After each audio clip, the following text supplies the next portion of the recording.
I mean, when I think about personal liberty in nanny state, I think first and foremost about so-called public health lobby. They seem to be the linchpin of most of the lifestyle regulation that we undergo, or they would like us to undergo these days. And I've been thinking increasingly, particularly since last month, that fingers crossed, we may look back on 2015 as a year that the public health lobby finally jumped the shark, as they say, when things got so entirely ridiculous that people started seriously ignoring everything they said, and some sort of backlash perhaps in 2016 will start to build up against this, because it must be clear to everybody that this now is endless, that there is no way of sort of appeasing these people. There is no, you know, it's not as if we can say, okay, well, cigarette taxes are high enough now, so we can stop that one, or we've got enough places where you can't smoke, so we can stop that one, or alcohol taxes are high enough, or we've restricted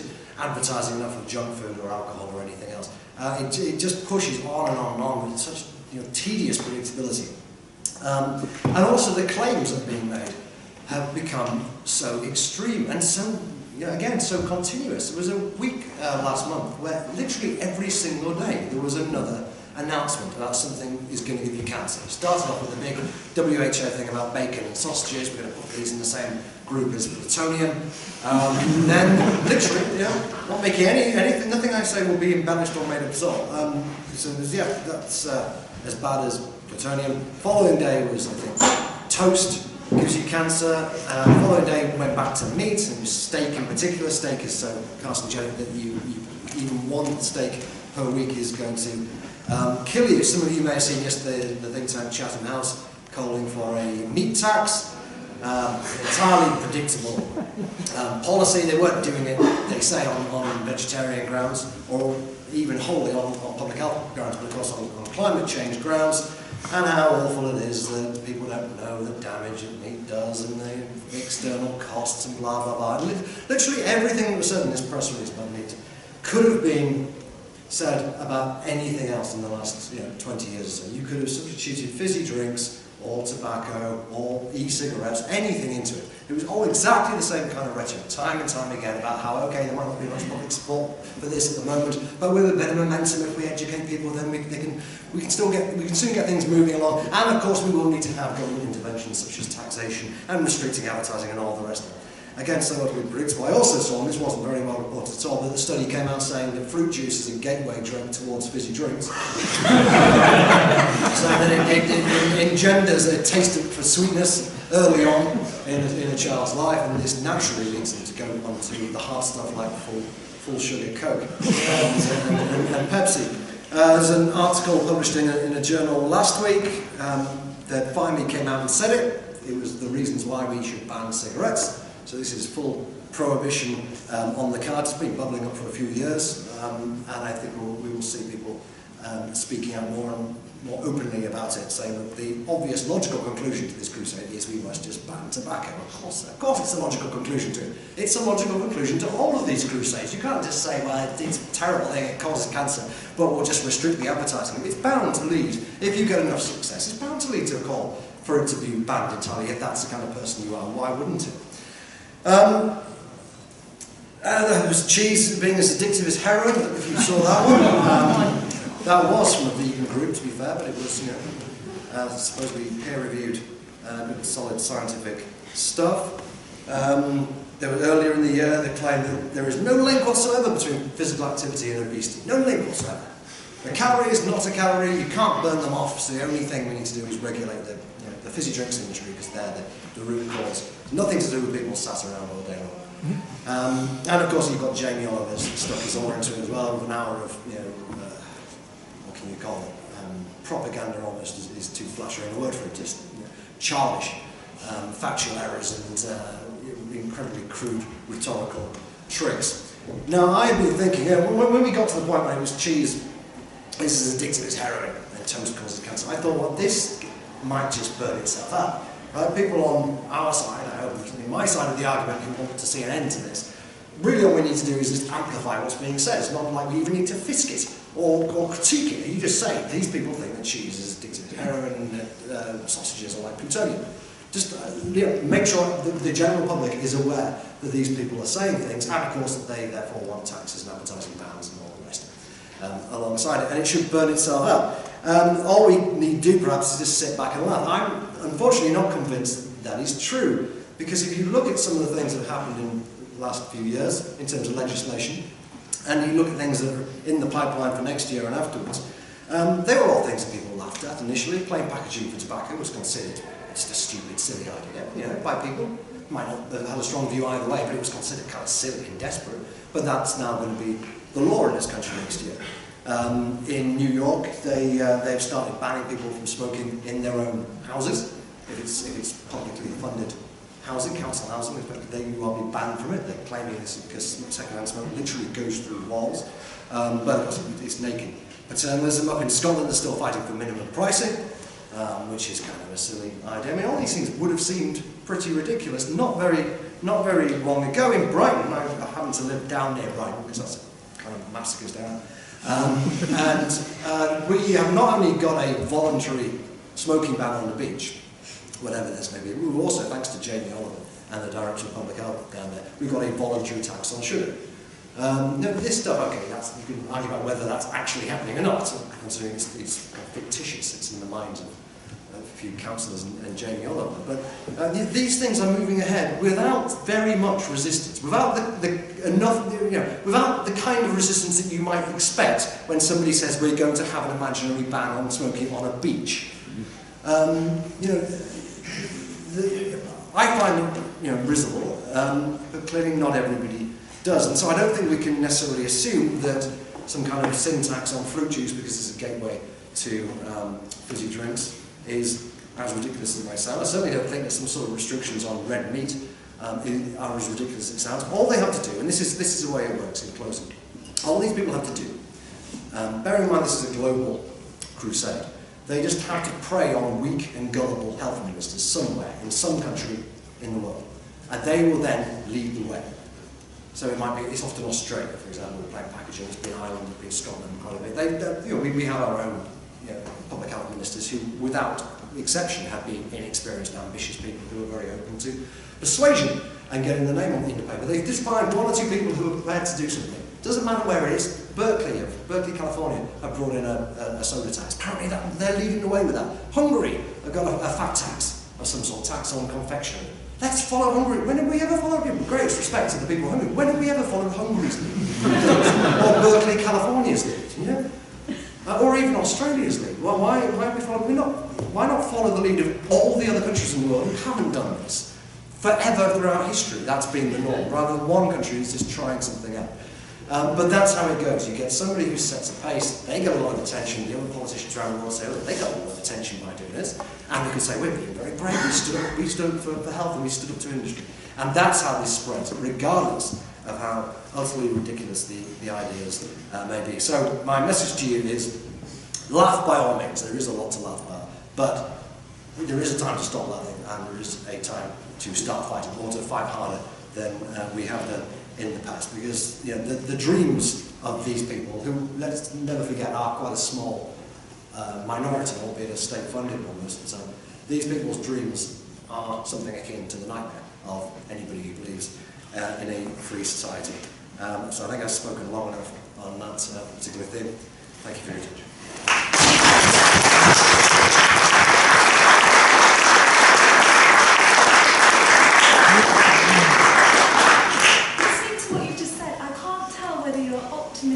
Pessimistic for the future. And so I wonder, do you think we're going to fight some of the measures that are proposed at the moment? Is this where we hold the line and it doesn't go any further? Or are we going to, is a sugar tax going to happen? Or etc. I really do swing between optimism and pessimism on a daily basis at least. And I think I have good reasons for both. I do at heart believe that we are basically a fairly sensible country. We don't tend to swing to huge extremes in terms of our politics. But on the other hand, look what's been happening. Look what's going on with not just with tobacco. Look at e-cigarettes. Or something. Okay, this country is doing a lot better nearly any other country in the world release cigarettes, but it's not going to matter next year when the Tobacco Products Directive comes in, a piece of EU legislation, which is going to gut the market. It's going to ban the device I use on myself. It's only going to get rid of the fluid I use, and the fluid that most people who use these things as a permanent substitute for smoking use. And this is just waved through, really. Okay, the vape makers did have much more of a fight against that than you get from consumers generally, but it still wasn't enough to break through this enormous sort of Mickey Mouse Parliament in Brussels with the huge interest groups involved with it. So I think there is, in the long run, I think there's reason for optimism, but I do think things will probably get worse before they get better. Questions for Chris? Daniel? To what extent does, from what you said, the old strategy of there is, in inverted commas, a problem, therefore something must be done, still applies? Well, there's always going to be a something must be done mentality if you don't accept that people are allowed to take risks in their own personal lives, right? And so long as any children whatsoever buy or consume a product which is not designed for them and they're not legally allowed to buy it, there will always be a case for something to be done. Because the thing about monomaniacs and single-issue campaigners is that by definition they're not interested in any other consequences or any other objectives. They're interested in clamping down on whatever it is that they object to. So there will always have to be something done about smoking, for example, because as long as there are people who smoke, there will be people who are getting smoking-related disease, and exactly the same applies to alcohol. So there isn't any, as I said before, really, there isn't any obvious endpoint to any of these crusades other than utter prohibition. And everything you see in public health, whether they admit to it or not, or whether they even understand it themselves or not, is just an incremental salami slice march, which will, if they are allowed to succeed at every point along the road, will end in prohibition. And of course, prohibition's got a bad name, and rightly so, because there's all sorts of negative and unintended consequences associated with it. But it's important to remember that the further you go along that path, the more of those same negative consequences are associated with it. So it's not like you suddenly get a booming black market only when you ban the product. You get a booming black market when you start over-regulating it, where you start overtaxing it. All sorts of things government does which lead to a black market because they are making the product either more difficult to attain or less desirable in its legal form. We're going to take 2 more questions, and then there will be an opportunity if anyone wants to say something that's not a question and make some remarks or statement or whatever. Henry. To what extent do you think that public health will eventually burn itself out because the end point is just so undesirable? Because in America 100 years ago, alcohol was illegal. A lot of cigarettes had banned. A lot of states had banned cigarettes. There were controls on tobacco, and they were very much in the position that we were in now. They were in the public health lobby, or they didn't call themselves that then. They were in the ascendant, and then 50 years later, you have the America of Mad Men. Where there was very little trace of that left outside of the pockets in rural America. So do you think that there is actually, that eventually this movement will push so far and become so abundantly unpleasant that it will, and we can't see it because we're currently sort of locked in this assumption, that it will burn itself out? Yeah, but yes, I mean, in theory, certainly there is a point at which that will come. The question you have to ask is how bad would things have to get, actually, before that happens? If you look at the case of prohibition, that was in place for 14 years, and the main reason it went wasn't anything to do with popular protest, although they did exist. It was because of the Wall Street crash and the need to get tax revenue. They persisted with it way after it was an obvious failure, way after. In fact, they just brought in more laws to clamp down and try and deal with it. Exactly the same thing happened with the war on drugs. 100 years into the war on drugs now, okay, 1 or 2 countries are making positive moves in the right direction, but it's going to be at least 100 years before it's dissolved, despite the overwhelming evidence that this is killing people. And it's not just that it's got some negative consequences, it's that it's doing the exact opposite of what it was supposed to do in the first place. And then if you look at the various much worse regimes and nanny state regimes around the world, people are forced to put up with it for a very, very long time. The Soviet Union lasted 70 odd years, other countries even longer. So you can't just assume that people will spontaneously revolt against it. nor can you assume that politicians will recognise that the negative consequences, no matter how horrific they are enough to backtrack. Final question, Mr. I've heard that there's actually a medical term to describe how people can be made unwell by worrying about all this stuff. In other words, all of this constant moral panic about drinking, smoking, eating, drinking, and just generally having a good time is actually making some people ill. I've even come across there's actually supposed to be some medical term for this. Do you know what it is?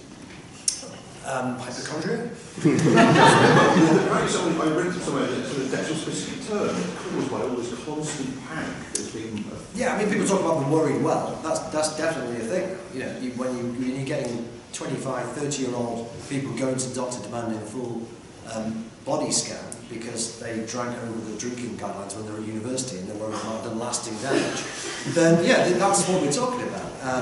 And I think, never mind our physical health, I don't think this obsessive focus on death actually is what it's about. It's not really about health, it's about trying to delay death for as long as possible. Constantly talking about death and morbidity, putting on pictures of death and morbidity on cigarette packs, making people think about it all the time from a very young age, has got to be bad for our collective mental health, I would have thought.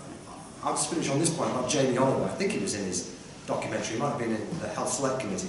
He gave this story, which let's assume is true, he said it was true, in which he talked to a 6-year-old girl, and this 6-year-old girl said to him, Jamie, why my generation going to die before your generation? And he said, well, a shocking moment this was for him. Well, it is shocking in the sense that a 6-year-old is thinking about death at all. It's shocking that they genuinely believe that they are, as a result of obesity and busy drinks, they are going to die before their parents. But of course, the person who did more than anything to circulate this trope is Jamie Oliver. He's about the only person I've ever heard make this claim. There's no evidence for it whatsoever. Life expectancy for 6-year-olds is way higher than it is for anybody in this room. So this fear-mongering has an effect on people's well-being and their mental health, even very young children. I think it's appalling. Thank you for